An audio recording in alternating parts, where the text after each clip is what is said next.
Hey guys, Tbull here. Today we're going to be checking out the new European destroyers. I got the tier 4 here, Visby. We got a guy named Stig on the screen here. Now I switched him out with Swirsky after this. I'll explain why. And there's the ship build. This game I didn't have any upgrades, so there's no hull or anything. Yes, I've only played 3-4 games in this ship so far, maybe 5 at the most. I'll give you the rundown on it. Basically, anemic turret traverse. We're going to see that throughout this match here. That's why I went ahead and put Swirsky on there. He's got twist and track. The guns aren't bad. In fact, they hit relatively hard, especially against destroyers. But the traverse is really limiting. And when we're getting into close quarter combat, that can be an issue. So pay attention to that. You might want to see if that continues up the line. I took a peek at all the other ships. Looks like the traverse improves as we go up the tiers. But here, it's an issue for sure. Quick reloading torps. I think they reload in about 55 seconds on this build, probably about a minute with Swirsky. Relatively fast in the water. I think 60, I think is the base. 60 knots in the water. Base speed, and you can boost that with the Stig build if you want, or other perks, of course. And relatively low damage. Now that's supposedly kind of the identity of this line. Okay, we got quick reloading torps, very fast in the water. Not the hardest hitting. Okay, more of a float like a butterfly, sting like a bee, as opposed to George Foreman knocking you out in one slug here. And then as we get up the line, supposedly the AA is going to be quite strong. Now, we don't have a carrier in this game, luckily, but I'll tell you this. In the games that I have played carriers, which most low-tier games, of course, have carriers these days, the AA is not that good, not on this one. And it's only got a 19 overall rating on the score sheet, so not to be expected. Now, a lot of low-tier ships don't have great AA ratings, I should say. But as we get up the line, that will improve. Now, we don't have smoke. We do have heals, though, even on the tier 4 here. So it's kind of, a little bit of high risk there, especially when we're getting in carrier environments. But hopefully the AA is as punishing as I'm imagining it's going to be as we get up the line. Then maybe these guys will be able to defend themselves. Anyways, Königsberg moving in the cap here. Now, we're desperately trying to get this. We do have the one battleship on our team over here. His primary responsibility has to get the cruisers. Okay, we always want to be looking at the team matchups or the team composition when the game starts. Okay, in this game we got a lot of destroyers, yes. Okay, don't go on Reddit and complain about it. We got a new destroyer line out there. There's going to be a lot of destroyers for the first few days. So you're just going to have to suck it up.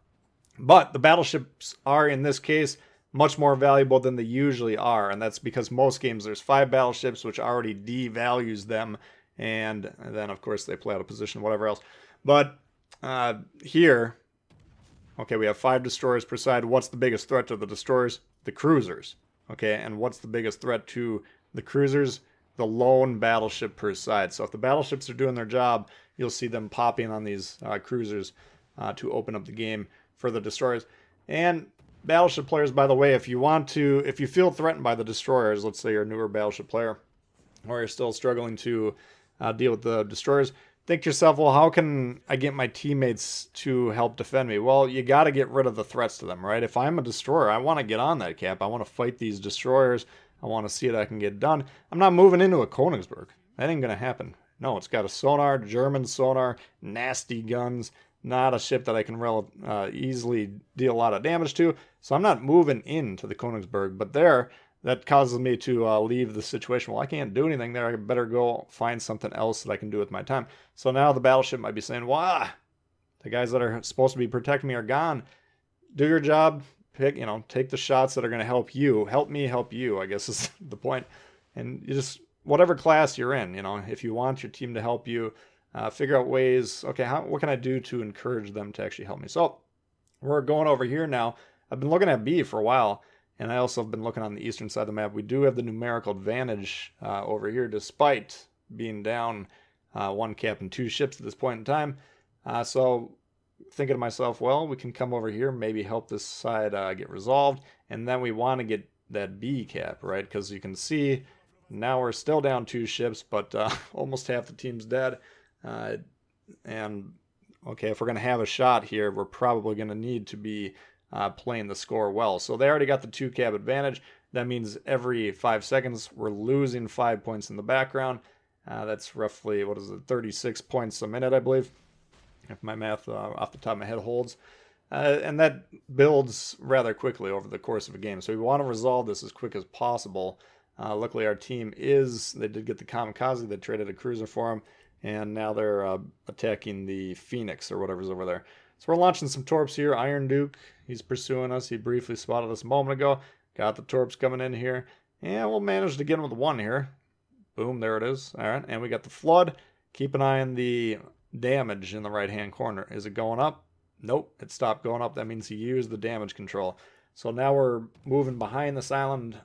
The cruiser's not looking at me. I was thinking maybe we'll get a shot on the Iron Duke, but nevertheless, that's an opportunity. If we get a shot there, set them on fire, then we get some damage that'll stick. Do need to get this Phoenix off the cap, though, because once again, getting this cap is going to be key to us having any shot. Team's doing a pretty good job shooting them, and I know I'm being pursued by the Iron Duke. So we're going to put some guys down there to protect our retreat from his position, and then we're going to get the guns on here. And you can see, decent damage there. But keep an eye on the turret first. See those circles moving laterally as we're turning, and especially when we're fighting ships close quarters. If you see the ship turn and the circles are struggling to keep up, that's a slow turret traverse. And whenever I have that happen on basically any ship, battleships, you can't necessarily do much about it, to a great extent. But fixing the turret traverse should be a priority once you realize that it's an issue for your build. So I always think for most players, turret traverse, incoming dispersion, and to a lesser extent concealment are undervalued, but definitely the first two. Turret traverse, I think, is the most important offensive stat when it comes to guns in many cases, because if your guns are spinning, you can't shoot even when they're loaded. So Iron Duke, risky play here. Did want to get him reset, and I'm also trying to entice him to turn into me. Okay, you could see he was pulling away there. We launched the torps as far to the left as possible so we could get him. And now I'm thinking, okay, we're going to give him a shot. And we were just kind of sitting there. Luckily, we dodged his return fire. Risky play, though, because we do need to capture this base. But I figured, okay, if he hits me, he hits me. We'll take just a little bit longer to get it. But I'm trying to get him to slow down, turn in there, say to himself, man, if I can get one more shot of that Visby, maybe I can get him off the board. And you can see we actually did slow him down. And we got him in range of that torp there. Not a huge amount of damage, no, 4,000, 4.5, whatever it is. But we did get a shot on him. Okay, so that's the idea of that play. If you're going to try and present yourself as a target deliberately to these ships to get them to turn into you, understand the risks. Okay, now I'm not recommending going around sailing in the middle of the ocean, shooting battleships just to get them to turn your torps. But in certain circumstances, like that, it can be an advantageous play. So now I'm thinking, okay, well, these guys, it's 2 destroyers at this point in time. Someone's got to get the Iron Duke. I'm hoping that torp gets in them. I'm thinking, okay, can we get over to A? Okay, if we can get this Iron Duke off the board, C would be secured for a moment. But I'm kind of going towards A with the intent to capture it at this point in time. Ill-advised though that may be, but also hoping to cut some destroyers off. I'm saying to myself, okay, there's 3 destroyers last seen around A. One of them is probably coming this way to get B, was what I was thinking, but no, they're all pursuing the spotted destroyer down south. Anyway, textbook, one of those ships would probably be coming here. That's what I was trying to do to cut them off. So now that we're seeing, okay, T-22 is going that way. All right, well, he's on the cap. They're double teaming this destroyer down there. It's not looking good. And even if I get A, they're going to flip C. Then they might even grab B before I can get back and defend. And by that point in time, game over. All right, so we're going to cancel that plan. We want to be flexible in our assessment of what needs to be done at any given time. Just because you decided something a moment ago doesn't mean you're wedded to it, okay? Keep constantly evaluating. That's why we're checking the map as often as possible, seeing what's going on, seeing the information we can get, and figuring out, okay, what do we need to do to win? Okay, because you can see the score deficit, huge. Yeah, if we get the battleship, that'll even it up by about 100. Another destroyer, that's another 75. We're still probably going to be down at that point in time. So can't be giving up these caps. Certainly not. Okay, we did get a shot on the Iron Duke a moment ago. That wasn't designed to kill him. That was to reset him and make sure that they're not capturing the space. Then our attention turns back to the T-22. Now I switched the side of the guns. Look how long it takes these guys to get around here. And I'm going to get really frustrated by this here in a moment. We're just going to violently turn our ship to have any shot to get these guns here, because time is of the essence. You see that? The front guns outturning the targeting there. Look at this though. Boom, boom, boom. Double strike from the clouds. And that's a huge play. Okay, now, note we're still down quite a bit, but that took the threat off of sea, and it took a ship that was going to be relatively difficult to sink, the Iron Duke. I mean, maybe I can gun him down, maybe not, but I was probably going to have to hit him with a torp, more likely. And we were in a 2v1 situation. So great play there. Farragut pops up here, and once again, the turret first is going to be an issue.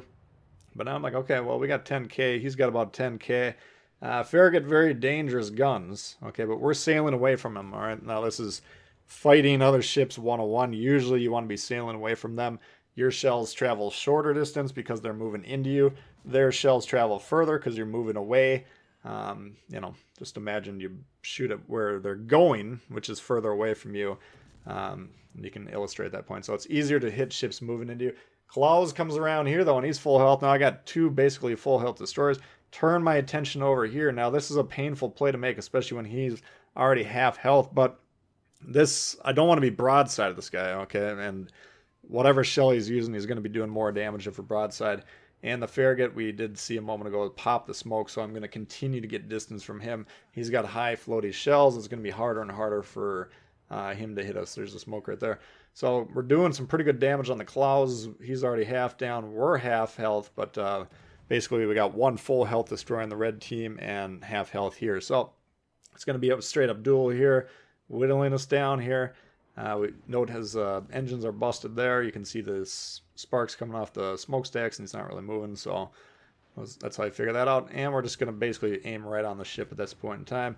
And if we can get him down, well, that Farragut's probably sitting in the smoke, so we might drop spot, and then we can maybe make a play from there. So trying to continue to bob and weave here. Basically every time we shoot, we're changing the course a little bit, pulling away, usually trying to dodge by getting further away from the shots once he pulls the trigger. Immediately turn hard in. We're going to keep the guns on the right. We're certainly not going to risk trying to get them on the other side, but we're going right back at them. Okay, now you can say, well, maybe we can win on the score at this point in time. There's still plenty of time at the clock, and we will get the lead eventually, but he's right next to the cap. And if I try and sail off or something and try and hide, he can easily win the game just by grabbing the cap there. So don't really have a great option to do anything except for move into him. Now, his ship gets stronger the closer range it is, because once again, those American destroyers, really long time to travel, or time to target travel time, and they actually just gets up as you get closer. So I was expecting him to go right to left out of the cloud there. He did turn around, which is good. If anytime you can kind of do the opposite of what you're last seen doing, that's a good way to throw the enemy off your scent. Where's the shots? Oh my God, you tell me you're not lining up a torp strike on me. I'm moving away from you. That's not going to work. Okay, so he's finally he shoots, but he missed one or two reloads, maybe even 3 shots there. And that's critical. Now, oh man, maybe it doesn't matter here. You know, he got us pretty good there. So now we're basically in full defense mode. Noticing here now, we got 2 turrets in the back, 1 in the front, so we're not really losing huge amount of firepower by turning away doing this. But we need to be primarily focused more on surviving at this point in time. We can continue to try and hit them, whittle them down a little bit, but if we're taking 1 or 2 more hits here, it could be over. Okay, so very dicey situation, but we got them under 5k now, and we're just going to continue to dodge here. And the further away from him we are, once again, the harder it is for him to hit. Once again, violently turn the ship to get all guns firing on him. Knocks our engine here. We go ahead and fix it as soon as we note the damage con's up. And then we're going to be landing some final shots here in the next volley or 2. So it's, you know, it is what it is. It's a pretty good duel, but it was, you know, there's some high risk plays that we're going to have to make throughout this game. And that's just kind of reading the situation. What do we need to do to win? Maybe it might not be something we want to do all the time, but, you know, there it is. There's the Solo Warrior. So that's a look at the Visby for you guys. Hopefully you did enjoy it. If you did, please hit the thumbs up. New to the channel, consider subscribing. Lots of World of Warships coming all the time for you. Questions, comments, leave them below. Love to hear from you. And we'll see y'all later. Peace.